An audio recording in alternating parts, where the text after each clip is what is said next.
So yeah, so you have this country that is fourth in the world in the number of dollar billionaires and 128th in human development and quality of human life index in the United Nations Development Program's Human Development Index, okay, which are by far the broadest and the best indicators that you can get within a very flawed field.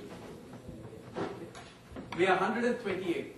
The list of countries above us includes El Salvador, Ecuador, Gabon, Botswana. It includes the occupied territories of the Palestine, which haven't seen a peaceful day in 60 years. Okay?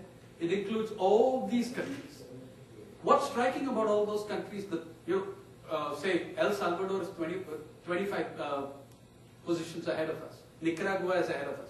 What's striking about all these countries which are ahead of us? A, none of them has an economy growing at 9%. None of them is a software superpower. None of them is a nuclear power. And most of them have had war as long as they can remember going on their soil. But they still manage to give a better quality of life, to rank better in the Human Development Index. I mean, Cuba is 55, for instance. Yeah? And we are 128. Now, in these billionaires, 4 of our billionaires are 4 of the top 10 richest men in the planet. Now, I don't know post-meltdown how this affects, and maybe a couple of zeros get knocked off. But let me tell you how much they make and the rate at which they make it. My other favorite source of wealth measurement is the ultimate Indian oracle, the Times of India, which tracks wealth on a second-by-second, moment-by-moment basis. The Times of India did a 90-day test last year on the top 10 rich people in India to see how much they were earning and at what rate. Now these 10 guys,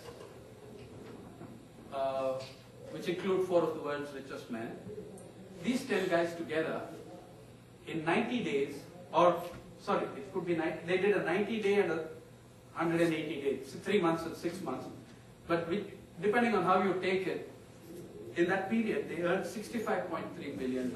That's about, if you take it as a 3-month period, then that's about $725 million a day, or $700,000 a minute if it's a 3-month period, and half of that if it's a 6-month period. It's not clear from the way they put their spend. That's the highest rate of earning in our history. Now, of those top 10, one is Mr. Mukesh Ambani. You guys think it's a little gross, don't you, that the 3 auto major CEOs went in their corporate jets to Washington? Mukesh Ambani would not do any such thing, because what corporate jets from which airport? He's putting up 3 helipads in his house. He doesn't want to inconvenience the general public. So, he's got 3 helipads in a house that is 60 floors. You can Google it and look it up. It's there for all, in all its magnificence. Each floor is done in a different style that will have nothing in common with the next floor. That's India's unity in diversity. Now,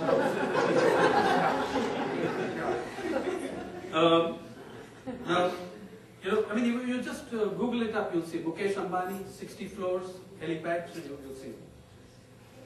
Each floor has its own private gym. Now, in the period that these guys were making, I don't know how many dollars a minute, how many hundreds of thousands of dollars a minute, the wages of agricultural laborers in India, the most vulnerable section of the Indian population, in that period, peaked at $1.50 per day. And that is the highest payment because it's on a government program called the National Rural Employment Guarantee Program. Okay? 67 rupees is the minimum. And you can get 80, you can get 90, but still $1.50 at the maximum. And agricultural laborers are not in number, they are not 51. They are in tens of millions. So at one end of the spectrum, you have a bunch of 10 guys making $700,000 a minute. At the other end, you have millions and millions of people making less than $1.50 on those days that they find work. Now, the shining brigade, A, it doesn't read, or B, it doesn't want to find out. You all know about the World Bank's $1 a day, $2 a day poverty measures. Forget it. If you want, we'll show you the report. We have it on that. We have it on the same thing that has this. The National Commission for Enterprises in the Unorganized Sector analyzed our National Sample Survey Organization's data on poverty from the latest data of the National Sample Survey Organization. Here is what it says. 836 million. Remember 51 guys, 31% of GDP. 836 million Indians get by on less than 50 cents a day. 836 million Indians live on less than 20 rupees a day. That's much less than 50 cents right now.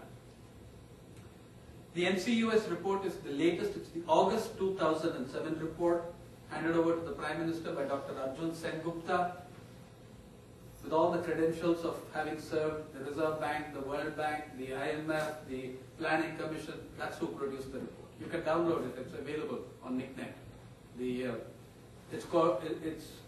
It's the reports on livelihoods, in the conditions of work and livelihoods. And the report is by the National Commission for the Enterprises in the Unorganized Sector. We can even show you the page which gives you the quote because it happens to be page 1. So you have, this last month, 14th of November, the government of India put in an affidavit in the Supreme Court because some non-profit challenged the government of India on its poverty definition, which meant that the government had to spell out what its poverty definition was and say what the line was.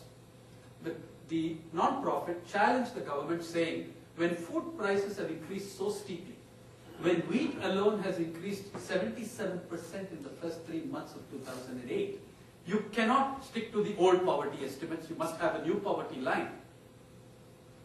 The government said that it saw no reason to change its poverty line, and in the process, in its affidavit, gave out its figures on what the poverty line is. Speaking of Mumbai, the resilience, you will be pleased to know that if you earn 38 cents a day in Mumbai, you are above the poverty line. In rural India, 23 cents will do. You'll get by. You're above the poverty line.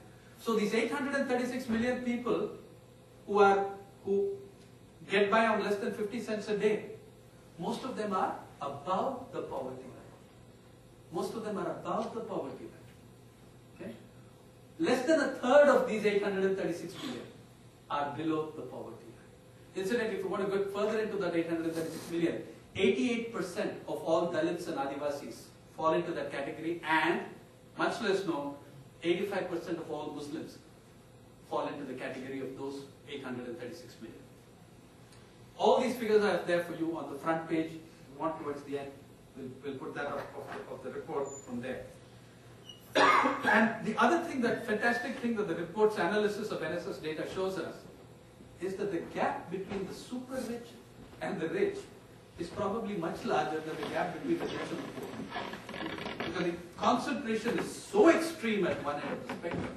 You're talking about 0.01% of the population. We're talking about 51 guys with 31% of GDP equivalent. Okay. In this period, between 2004 and 2007, the number of billionaires grew at the rate of 1.5 every month. Okay.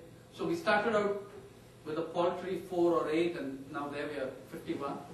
We may have slid down after the meltdown. We'll know that when Forbes puts out its next list in March. At the same time that we were turning out billionaires and dollar millionaires,